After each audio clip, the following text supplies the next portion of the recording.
Lawmakers on Capitol Hill are turning their attention to the nation's workforce, but the approaches differ across the aisle. Democrat Senators Murray and Schumer have introduced the PRO Act, which stands for Protecting the Right to Organize. It seeks to help workers negotiate for better working conditions and prevent employers from misclassifying workers as independent contractors. Meanwhile, Republicans are focusing on preventing unions from imposing on individual workers. Let's get some analysis. Joining me now is National Right to Work Committee President Mark Mix. Thanks for coming on to discuss this important topic, Mark. Kevin, it's great to be on with you. Thanks for the opportunity. It's an exciting time for right to work. It's an exciting time for labor policy in America as Congress has stepped up their interest, and several states have as well. Congressman Joe Wilson, a Republican in South Carolina, reintroduced the National Right to Work Guarantee Bill. It would shield all Americans from having to pay union dues to get or keep a job. In your view, what impact would this measure have on the labor market?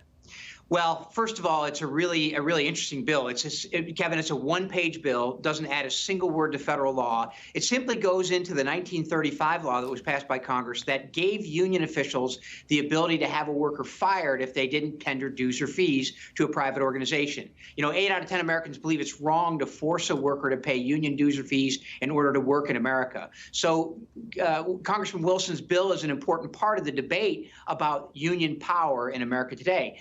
Rand Paul introduced the bill on the Senate side. It came in with, I think, 33 co-sponsors in the House and 22 in the Senate. We're very excited about the bill being back into this Congress. Whether we can get it done or not and get it passed to the White House and maybe get a signature on it is probably a bridge too far. But the important aspect is that the American public will get to see who's for compulsion and who's for freedom in the American workplace. That's what Congressman Wilson and Senator Rand Paul want to accomplish this session of Congress.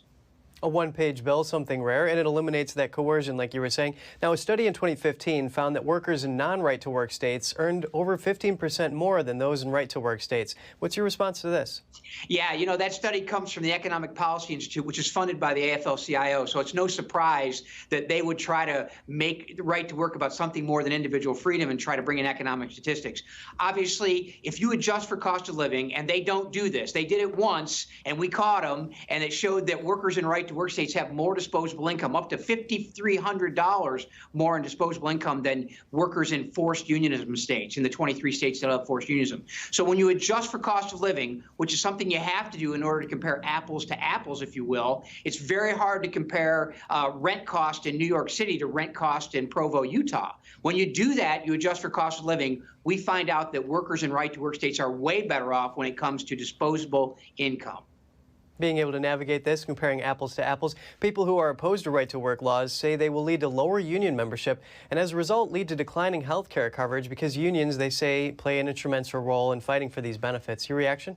Yeah, Kevin, actually, that's not true either. You know, in the right-to-work states this year in 2022, union officials, I think, gained something like 268,000 jobs, union members, excuse me, not jobs, union members. And in 16 of the 27 right-to-work states, union membership actually increased.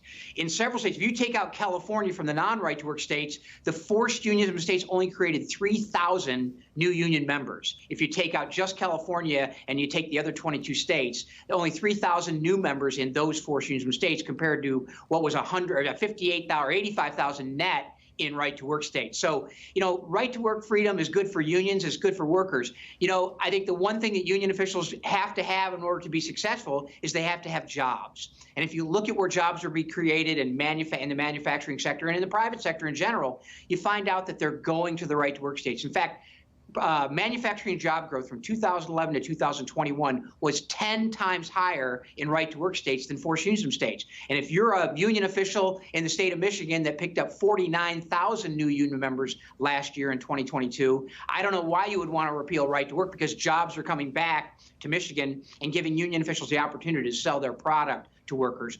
They can't force them to pay dues in Michigan because it's a right-to-work state, one of 27, but they can find that there's more job creation there and more opportunities to recruit new members to the union.